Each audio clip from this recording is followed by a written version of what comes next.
यं ब्रह्मा वरुणेन्द्र रुद्रमरुतः स्तुन्वन्ति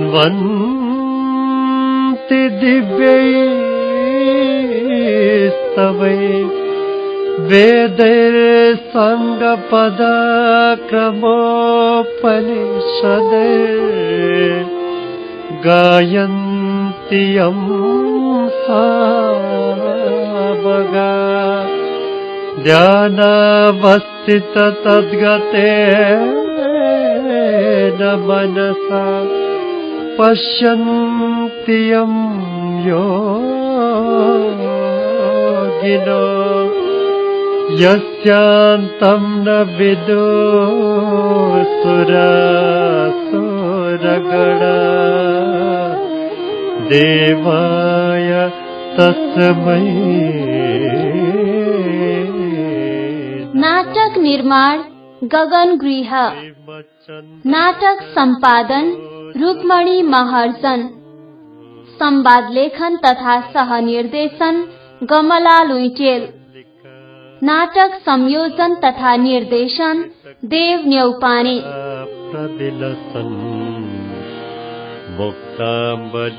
अघिल्लो अध्यायका प्रमुख अंशहरू। हे दक्ष प्रजापति, तिम्रो घरमा आउने मेरो अरू केही प्रयोजन थिएन। तिम्रो कृपाले 33 कोटी देवताहरू कन्यादान पाई उद्धार भए। अब सती देवी बाँकी रहेकी छिन्। म योग्य पनि छु, ती कन्या मलाई कृपा गर। हे पापिष्ट महादेव, मेरी कन्या सती देवी तेरो योग्य कसरी होली? त जस्तो मसानमा बस्ने, मसानको खरानी धस्ने, सर्पको गहना लगाउने, बाघको छाला ओढ्ने, डमरू त्रिशूली बुढो साँडेमा चढेर हिँड्ने, विष भाङ धतुरो खाने, देख्दैमा घिनलाग्दो दिगम्बर, यस्तो तैँले मेरै अगाडि आई यस्तो कुरा गरिस्? जा गइहाल, त मेरो घरमा बस्दै नबस्। हे राजन, म वैकुण्ठको अधिपति भएर पनि मेरा स्त्री छैनन्। तपाईले कृपा गर्नाले 33 कोटी देवता कन्यादान पाई उद्धार भए। अब सती देवी छिन्, ती कन्या मलाई कृपा गर्नुहोस्। हे विष्णु, मेरा पुत्र नहुनाले सम्पत्तिको रक्षा गर्न सती देवीलाई राखेको हुँ। हे राजन, तपाईले वाचा गर्नु भएको छ, वचन पूरा गर्नु नै धर्म हो। मैले वाचामा हारे, सती देवी तपाईकी भइन्। सुदिन ठहर्याई कन्यादान लिन आउनुहोस्। धन्य दक्ष प्रजापति, म शुभ लग्न ठहर्याई कन्यादान लिन आउनेछु।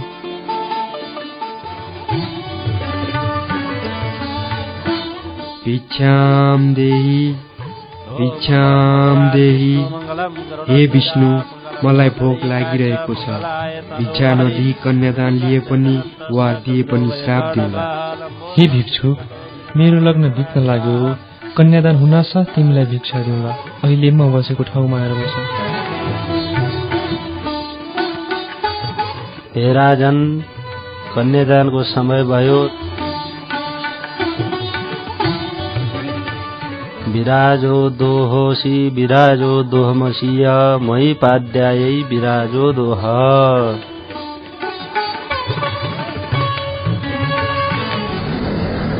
लौ न, कताको कता पर्यो।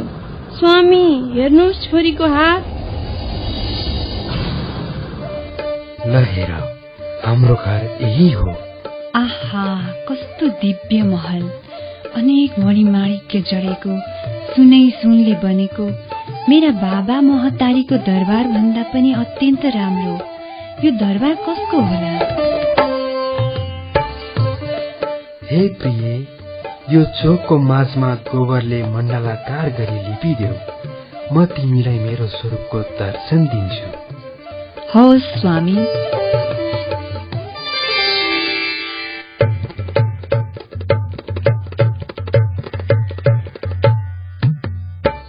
हे जगदीश्वर, हे कैलाशपति, हे नीलकण्ठ, म धन्य रहेछु।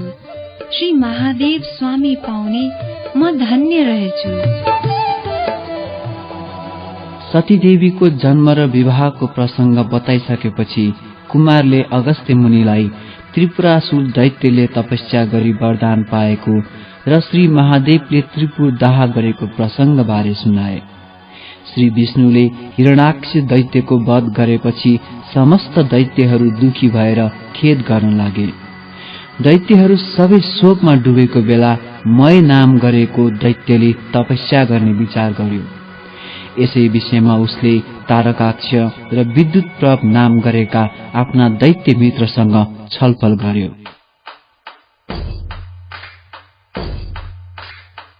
हे मित्र हो, हामी ब्रह्माजीको तपस्या गर्न जाउँ।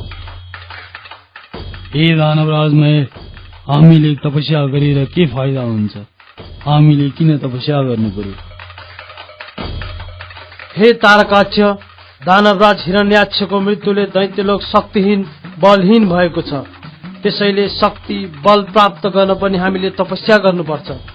तपस्या गरिसकेर वरदान पाएपछि हामी देवताहरू भन्दा पनि शक्तिशाली हुनेछौँ। त्यसो भए हामी तपस्या गर्न जान तयार छौँ। हे विद्युत प्रभ, मैले तिमीहरूबाट यही सुन्न चाहेको थिएँ। हामी तीनैजना पुष माघको जाडोमा हिमालयमा गई तपस्या गरौं अनि वैशाख जेठको घाममा पञ्चाग्नि तापी तपस्या गरौं। हे दानवराजमय, विलम्ब नगरी तपस्या गर्न जाउँ। हो, हामी शीघ्र प्रस्थान गरौं। हो, जाउँ। पुष माघको जाडोमा हिमालयमा गई र वैशाख जेठको घाममा पञ्चाग्नि तापी अति कष्टपूर्ण तपस्या गर्दा दिव्य 10,000 वर्ष बित्यो। उनीहरूको देहमा हाड र छाला मात्रै बाँकी रह्यो। ती दैत्यहरू सुखबाट वञ्चित भए, तर पनि तिनीहरू सूर्य जस्तै तेजिला देखिन थाले। त्यस्तो तपस्या गरेको देखि ब्रह्मा प्रसन्न भएर उनीहरूलाई दर्शन दिए।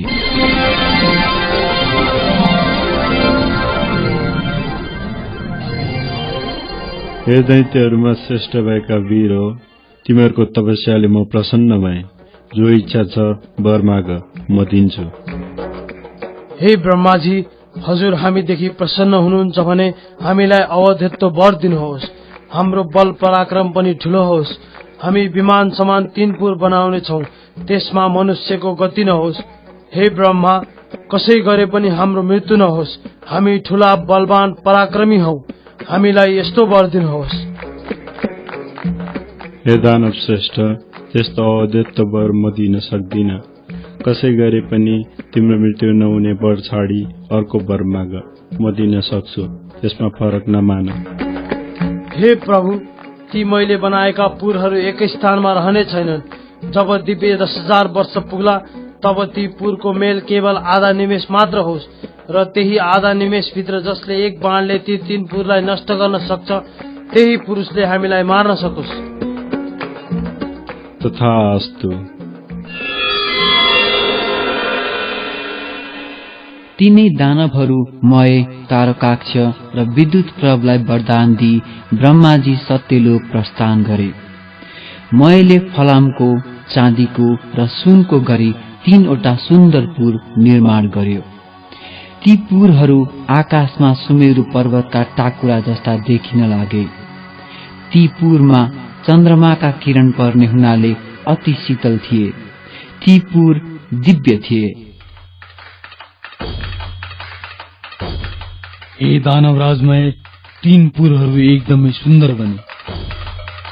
महाराज, ठाउँ ठाउँमा आँखी झ्यालहरू, अति अग्ला घरका अट्टालिकाहरू, मनमोहक आँगनहरू, सुनले मधेका उत्तम पुरद्वारहरू, रंग बिरङका रत्न, मुगा, मोती मणि जडेका स्थानहरूले 3 पुर स्वर्गभन्दा पनि प्रकाशमय भएका छन्। हे दानवराज, विचित्रको प्रकाश फैलाउने गरी हीरा, मोती, रत्न जडेको वायुको वेग लाग्नाले फरफराएका पताकाहरूले शोभायमान भएका घरका पत्तीहरू पनि रत्नसम्मका थुप्रा नै उनकी भन्ने भान हुन्छ। दानवराज, हाम्रा पुरहरू अत्यन्त सुन्दर छन्। हे दानवराज, हाम्रा पुरहरूमा अनेक रत्न जडेका गमलाहरूमा रंग बिरङका जात जातका उत्तम उत्तम सबै ऋतुमा फुल्ने फूल र त्यस्तै 6-6वटै ऋतुमा फल्ने फलका वृक्षहरू छन्। हाम्रा तलाहरू पनि अनेक प्रकारका कमल, कमलिनी, कुमुदिनीका पुष्पले शोभायमान छन्। फेरि मयूर, डाँफे आदि उत्तम पंक्षीहरूले युक्त र विभिन्न सुन्दर स्त्रीहरूले व्याप्त भएकोले ती पुरहरू अत्यन्त रमणीय छन्। हे दैत्यराज, पुरहरूको बयान गरेर साध्य छैन। हे दानवीर हो, म प्रसन्न भए। अब यस्तो अनुपम त्रिपुर मध्ये फलामको पुर म तारकाक्षलाई दिन्छु। दानवराज मयको जय होस्। हे दानवराज, मलाई फलामको पुर स्वीकार्य छ। हे दानवीर हो, अब यो चाँदीको सुन्दर पुर म मेरा मित्र विद्युत प्रभालाई दिन्छु। हे दानवराज, यो मेरो निम्ति गौरवको कुरा हो। चाँदीको पुर म खुसीले स्वीकार्दछु। हे सुरवीर दानवहरू हो, सुनको पुर मेरो संरक्षणमा रहनेछ। हे दैत्यगण हो, तिमीहरू अब आफ्नो पुरमा जाओ। दानवराज मयले फलामको पुर तारकाक्षलाई, चाँदीको पुर विद्युत प्रभलाई दिई आफूले भने सुनको पुर राख्यो र सम्पूर्ण दैत्यलाई आआफ्ना पुरमा जाने आदेश दियो। त्यसपछि दैत्यहरू सुखसाथ त्रिपुरमा रहन लागे। आफ्ना शत्रु र तिनका सेनालाई परास्त गरी आफ्ना हितैषी ब्राह्मण र भृत्यवर्गले शहीद भई आआफ्ना सुन्दर स्त्रीहरू साथमा लिई दैत्यहरू आआफ्ना पुरमा रहँदा स्वर्गको भन्दा पनि बढी सुख भोग गर्न लागे। अनि स्वर्ग, मर्त्य, पाताल तीनै लोकको आनन्दलाई ध्वस्त पार्न लागे।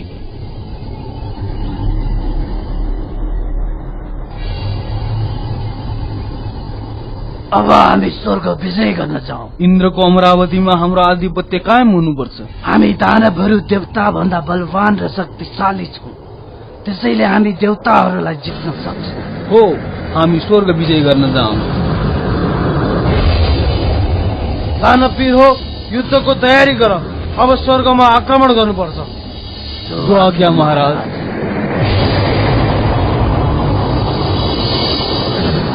आक्रमण! आक्रमण!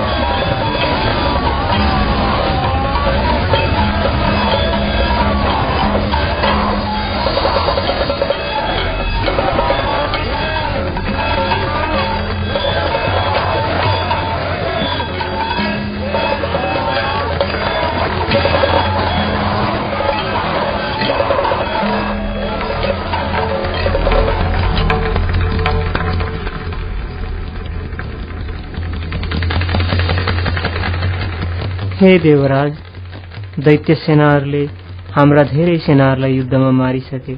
अब हाम्रो हार हुने निश्चित भइसक्यो। हे वायुदेव, के हामीसँग आफ्नो रक्षा गर्ने सारा बाटोहरू बन्द भइसके?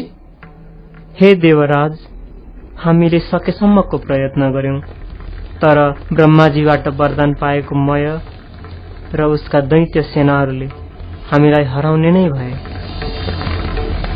उसो भए हामी स्वर्ग छोडेर अन्यत्र जानुपर्छ।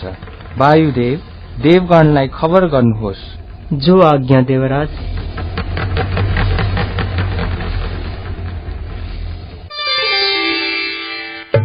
हामीले स्वर्ग जित्यौं, देवताहरू हामीसँग डराएर भागे।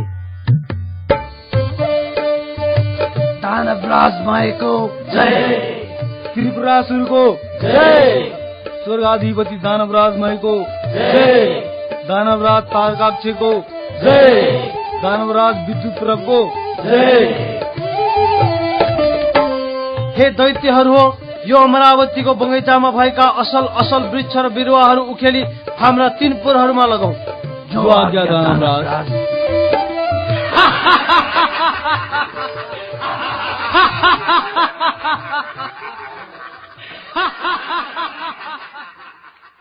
दानवहरूसँगको युद्धमा हारी स्वर्ग छोडेर भागेपछि देवताहरूले धेरै दुःख पाए। उनीहरू ब्रह्माको शरणमा गए।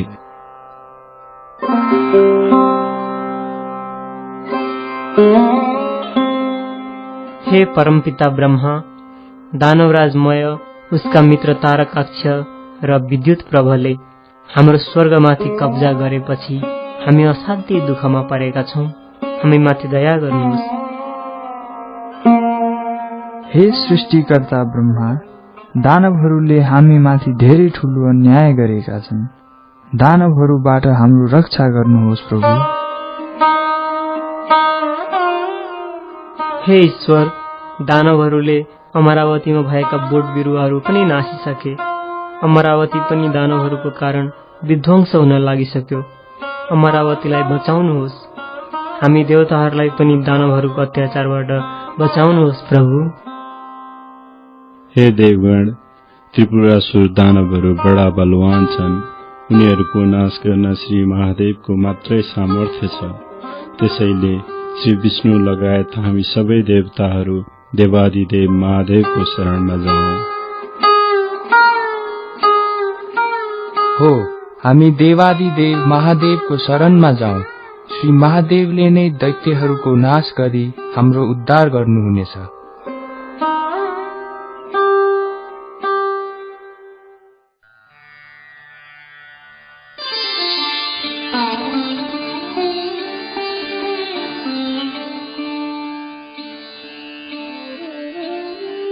हे त्रैलोक्येश्वर, हे पिनाकधारी, हजुरलाई कोटि कोटि प्रणाम। हे चन्द्रमौले, हे अमित पराक्रमी, हजुरलाई कोटि कोटि प्रणाम। हे नीलकण्ठ, हे जटाधारी, संसारलाई शरण दिने देवताका पनि देवता, यस्ता हजुरलाई कोटि कोटि प्रणाम।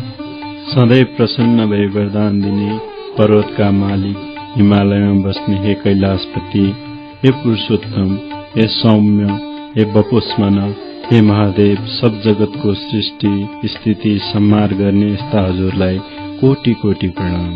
हे विश्वम्भर, हे वरदाता, हे चण्डीश्वर, हे योगेश्वर, हे सर्व, हे रुद्र, हे शम्भो, हे ईश्वर, हामीसँग प्रसन्न हुनुहोस्। हजुरलाई कोटि कोटि प्रणाम।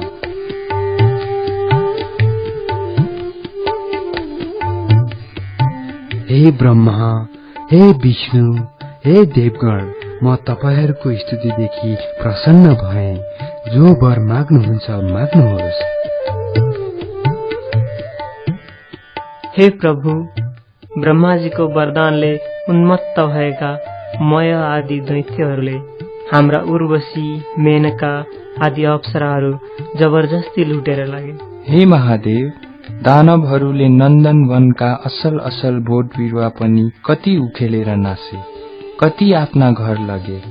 देवताको नाश गर भन्दै हामीलाई अनेक किसिमका कष्ट दिइरहेका छन्। हे जगदीश्वर, दानवहरूले हाम्रो स्वर्ग खुसेर हामीलाई स्वर्गबाट निकालिदिए। हे भगवान, ती दैत्यहरूको संहार गर्न ब्रह्मा विष्णु कसैको पनि सामर्थ्य छैन। हे ईश्वर, अब जसरी हामी देवताहरूको भलो हुन्छ सोही वरदान दिनुहोस्। हे देवता हो, तिमीहरू मेरो रुद्र तेजको एक अंश धारण गरी रुद्र तेजोमय रूपले ती दानवहरूको संहार गर। हे जगदीश्वर, हामीमा हजुरका तेजको 1000 अंशको एक अंश धारण गर्ने कुरा त के हेर्ने शक्तिसम्म पनि छैन। हे त्रिभुवनपति, हामी उपर प्रसन्न भई त्यो अजय त्रिपुरासुरलाई स्वयं संहार गर्नुहोस्। हे करुणा सागर, ब्रह्माजीको वरदान अनुसार दिव्य 10,000 वर्ष बितेपछि आधा निमेषको लागि त्रिपुरको मेल हुनेछ। त्यही आधा निमेष भित्रमै त्यो त्रिपुरलाई जसले एकै बाणले भस्म पार्ला उसैबाट ती दैत्यहरूको संहार हुनेछ। हे शशिशेखर, हामीदेखि प्रसन्न भई त्यो पापिष्ट त्रिपुरासुरको नाश गरिदिनुहोस्। हे देवगण, त्रिपुर त्यस्तो अभेद छ भने तिमीहरूको हितको लागि म एउटै बाणले तीनैपुर भस्म पारिदिनेछु। त्रिभुवनपति श्री महादेवको जय। कैलाशपति श्री महादेवको जय। करुणा सागर श्री महादेवको जय। देवादिदेव श्री महादेवको जय। हे देवगण, त्रिपुरका दानवहरूसँग युद्ध गर्दा मेरो शक्ति थाम्न सक्ने हिमालय समान एउटा रथ तयार पार। म त्यही रथमा चढी युद्धमा जानेछु र दुष्ट दानवहरूको नाश गर्नेछु। जो आज्ञा प्रभु, रथ निर्माणको लागि हामी विश्वकर्मा कहाँ जान्छौँ। करुणा सागर श्री महादेवको जय। देवादिदेव श्री महादेवको जय।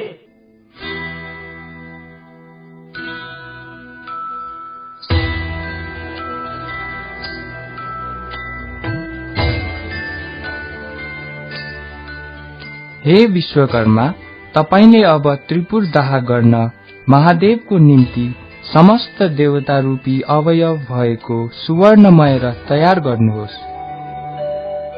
हे देवगण, रथको दुई पाङ्रामा चन्द्र र सूर्य राखी दायाँ पाङ्रामा बाहु सूर्यभूषण र बायाँ पाङ्रामा 27 नक्षत्र र 16 कला भूषण भएको 4 वेद रथको घोडा, सरस्वती घण्ट र ताराहरू घोडाको गहना भएको रथको दायाँ बायाँ 6 ऋतु राखी आकाशको गजुर, मन्दाचलको पाङ्रा अडाउने दण्ड, विन्ध्याचलको छत्र, अस्ताचल र उद्याचल पर्वत पाङ्राको चुकुल, अयन र संवत्सर रथको बेग, 4 समुद्र रथका 4 कुण्डलिका भएको सुवर्णमय रथ तयार पार्छु।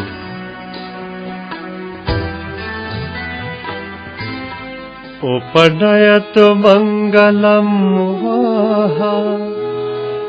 सकल जगन्मङ्गलालयः श्रीमान् दिनकर किरण निबोधित नवनलीन दल निभेक्षणः कृष्णः।